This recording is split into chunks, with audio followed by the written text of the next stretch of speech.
Sa tahimik na bayan ng Raleigh, North Carolina, noong January 30, 2008, isang nakagigimbal na pagtuklas ang naganap dahil natagpuan ang katawan ng isang 21 taong gulang na babae na nagngangalang Latrice na wala ng buhay. Siya ay nagtamo ng mga saksak sa iba't ibang bahagi ng kanyang katawan na tila ang gumawa nito sa kanya ay may matinding galit. Bakit nga ba nagawa ito ng salarin kay Latrice? Sino ang maaaring gumawa nito sa kanya? Mabibigyang hustisya ba ang kanyang pagkamatay?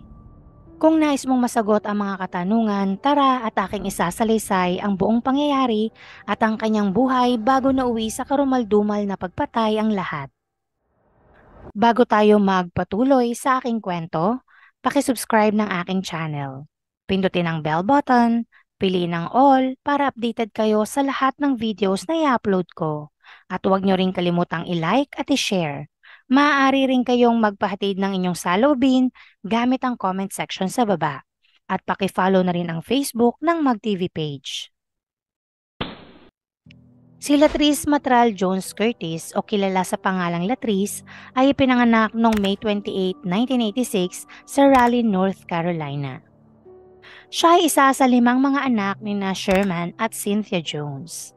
Kasalukuyang nag-aaral si Latrice sa North Carolina Central University o NCCU sa kursong accounting habang nagpa-part-time sa Sears bilang isang clerk. Inilarawan siya ng kanyang mga kaibigan at pamilya bilang isang masayahin, matalino at outgoing na babae na maraming pangarap at layunin sa buhay. Si Latrice ay kinasal noong 2005 sa kanyang high school sweetheart na si Darren Lee Curtis, isang sundalo na nakatalaga sa Iraq. Ang mag-asawa ay walang anak ngunit nagplano ng bumuo ng pamilya pagkabalik ni Darren mula sa kanyang deployment. Sa kabila ng magkahiwalay ang dalawa, napananatili nila ang pagmamahalan at suporta sa isa't isa. At patuloy na nakikipag-ugnayan sa bawat isa sa pamamagitan ng pagtawag sa telepono at pagpapadala ng mensahe sa email. Gayunpaman, si Latrice ay nagkaroon din ng ibang kasintahan habang sila ng kanyang asawa. Ang kanyang kasintahan ay nagngangalang Steven Randolph na nakilala niya noong 2007. Ang dalawa ay nagkaroon ng kaswal at palihim na relasyon na walang nakakaalam na kahit sino. Bagaman may relasyon sila ni Latrice at Steven, si Steven ay may tunay ding kasintahan na hindi naman alam ni Latrice. Dahil ang alam ni Latrice, si Steven ay single. Si Steven ay nakatira sa apartment ng isang 43 taong gulang na lalaki na nagngangalang Robert Lee Adams Reeves. Si Robert ay pinanganak sa Durham, North Carolina. Siya ay nag-aral sa Cedar International Fellowship kung saan siya ay naging isang pastor at isang ministro. Inilarawan siya ng kanyang mga kaibigan at pamilya bilang isang taong relihiyoso na may malakas na pananampalataya at debosyon sa simbahan. Sina Robert at Steven ay nagkasama sa isang apartment noong 2007 nang inalok ni Robert kay Steven ang isa sa mga kwarto sa kanyang apartment. Tinanggap naman ito ni Steven dahil ang pagkakaalam niya ito ay isang alok ng isang may malasakit na kaibigan. Subalit ang hindi alam ni Steven, si Robert ay may tinatagong lihim na walang nakakaalam na siya ay isang bakla at may kasaysayan ng paggawa ng mga pisikal na pagnanasa sa mga kabataang lalaki. Na kung saan nung mga panahon na yon, naging interesado rin si Robert kay Steven kaya niya inalok ang kanyang silid dito. Bagaman nagpakita na ng motibo at walang humpay na paghabol si Robert kay Steven, hindi niya ito pinansin at pinagkibit-balikat na lamang niya ito. Kalaunan nalaman ni Robert ang isang lihim na romantikong relasyon sa pagitan ni Steven at Latrice. Kaya nagselos ito at nagalit kay Latrice na naging dahilan upang sisihin niya ito sa pagbabaliwala ni Steven sa kanyang nararamdaman bilang umiibig na homosekswal. Noong gabi ng January 29, 2008, pumunta si Latrice sa apartment ni Robert at Steven sa Durham upang gumugol ng ilang oras kasama si Steven.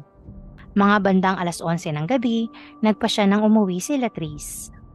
Bago magmaneho, tinext pa niya ang kanyang asawang si Darren na siya ay pauwi na galing trabaho habang tinext din niya si Steven upang sabihin na mahal niya at masaya siyang nakasama ito.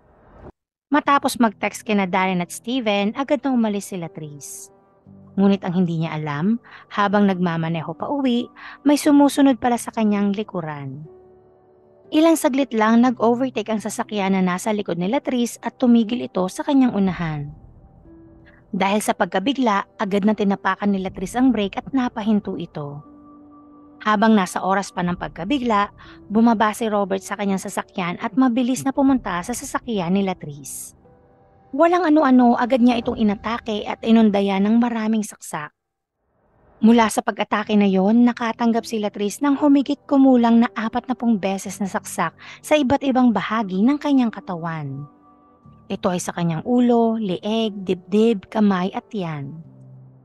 Pagkatapos ng pagpatay, itinapon ni Robert ang katawan ni Latrice sa gilid ng Interstate 540 malapit sa Lewisburg Road at agad na tumakas. Kinaumagahan noong January 30, 2008, natagpuan ng isang driver ang katawan ni Latrice na nakahandusay sa ilalim ng exit sign. Kaya agad siyang tumawag sa 911 upang iulat ang kakilakilabot na kanyang natuklasan. Makalipas lang ng ilang minuto, dumating na ang mga pulis sa lugar at agad na nagsiyasat. Sa pag-iimbestiga, nakilala nila agad ang biktima bilang si Latrice dahil sa kanyang driver's license. Sa patuloy na pagsisiyasat, natagpuan din nila ang sasakyan nito na inabandona ilang metro lamang ang layo mula sa kanyang katawan. Nang siniyasat ang sasakyan, napansin nila na maraming dugo na nagtalsikan sa loob at ang maraming dugo sa manibela nito. Hindi nag-aksaya ng oras sa mga pulis, agad nilang kinuha ang DNA mula dito upang isailalim sa pagsusuring medikal. Dahil naniniwala sila na maaaring may naiwang DNA ang salarin sa loob ng sasakyan habang ginagawa nito ang krimen.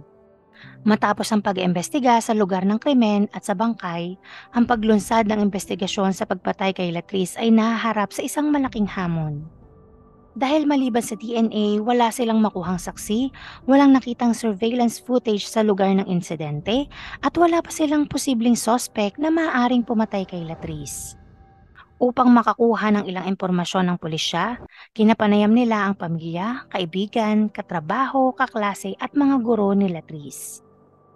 Tiningnan ng tala ng kanyang telepono, sinuri ang mga social account ni Latrice at naglabas din sila ng alerto sa buong US para humingi sa publiko ng anumang impormasyon na makakatulong sa paglutas ng kaso. Sa pinagsama-samang paraan ng pag-imbestiga, nagsimula ng matuklasan ng pulisya ang ilang nakakagambalang impormasyon. Nalaman nila na si Latrice ay may lihim na romantikong relasyon kay Steven. Natuklasan din nila na may kasama si Steven sa apartment na nagangalang Robert na dating pastor at may kasaysayan sa paggawa ng pisikal na pang-aabuso patungkol sa mga kabataang lalaki. Natuon ang atensyon ng pulisya kina Steven at Robert bilang mga person of interest sa pagpatay kay Latrice. Sinumulan nilang tanungin ang dalawa patungkol kay Latrice, ngunit ilang beses nilang itinanggi ang anumang pagkakasangkot o kaalaman sa nangyari sa kanya. At wala silang ideya kung sino ang maaaring pumatay dito. Sa kabila ng kanilang pagtanggi, nakuha ng pulisya ang kanilang mga talaan ng telepono na nagpapakita na si Steven ay nakipag-ugnayan kay Latrice nung gabi ng pagpatay. Sinubukan pa niyang burahin ang lahat ng mga mensahe nila sa isa't isa, gayunpaman walang direktang magtuturong may kinalaman ito sa pagpatay, bagkus nagpapakita lamang ito na meron silang isang relasyon na itinatago. Samantala, nakita naman sa record ng kotse ni Robert na nagmaneho ito sa highway kung saan napatay si Latrice. Ang mas nagpadiin pa sa ebidensya laban kay Robert ay nagmula sa isang state trooper na nakakita sa mga sasakyan ni na Robert at Latrice na magkatabi ito sa highway bandang 1:15 ng umaga. Na kung saan noong mga oras na yon, hindi na nagawang imbestigahan ng trooper ang dalawang sasakyan dahil kailangan niyang rumisponde sa isang unang tawag na kanyang natanggap. Ilang araw lamang ang lumipas, lumabas na ang ebidensya na nagmula sa DNA test na nakuha sa kotse ni Latrice. Ang DNA ay tumugma sa dugo ni na Robert at Latrice sa dugong nakita sa sasakyan ni Latrice at sa kutsilyong ginamit para sa pagpatay. Bukod pa rito, na-recover din ng pulisya sa apartment ni Robert ang basurahan na naglalaman ng ilang tela na sinunog. Naniniwala ang otoridad na ang mga tela ay sinubukang sunugin upang itago ang ilang ebidensya na nagpapatunay na may kinalaman siya sa pagpatay kay Latrice. Makalipas lamang ilang araw, si Robert ay inaresto noong February 2, 2008 at sinampahan ng first-degree murder sa pagkamatay ni Latrice. Sa Wake County Court, pumasok si Robert na nakangiti sa mga kamag-anak ni Latrice sa pag-asang mababawasan ang kanyang bono na $2 million. Habang naglilitis noong September 29, 2009, pilit na itinatanggi ni Robert ang kanyang pagkakasangkot sa pagpatay kay Latrice. Ayon sa kanya, noong mga oras na yon, nasa simbahan umano siya at upang mapatunayan ang kanyang alibay, binigay niya ang pangalan ng mga taong nakakita sa kanya. Gayunpaman, kahit napatunayan niyang nasa simbahan siya sa pagitan ng mga oras na alas 7 ng gabi hanggang alas 10 ng gabi, napatay naman si Latrice ng lampas sa mga oras na nabanggit niya. Maliban sa kanyang motibo na pagseselos, naging malakas na ebidensya ang mga nakuhang tala sa sasakyan, ang trooper na nakakita sa kanilang kotse, at ang resulta ng DNA na nakuha mula sa loob ng sasakyan ni Latrice. Kaya no October 9, 2009, matapos ang humigit kumulang 3 oras ng mga deliberasyon, hinatulan ng hurado si Robert na nagkasala ng first-degree murder. Siya ay sinentensyahan ng habang buhay na pagkakakulong sa bilangguan na walang posibilidad na makakuha ng parol. Sa kasalukuyan, si Robert ay nananatiling nakakulong sa Correctional Institution ng Elizabeth City, North Carolina. Bago po matapos ang video, nais ko pong batiin sina Marquez Marvi from Romania, Josh and Aiden from Tampa, Florida, at ang new subscriber na si Inday sa Italia. Sana po ay tamang bigkas ng inyong mga pangalan. At kung nais nyo pong magpa-shoutout, paki-comment lang po sa ibaba. Dito na po natatapos ang kwento patungkol kay Latrice Matral Jones Curtis. Ako po si G. Maraming salamat.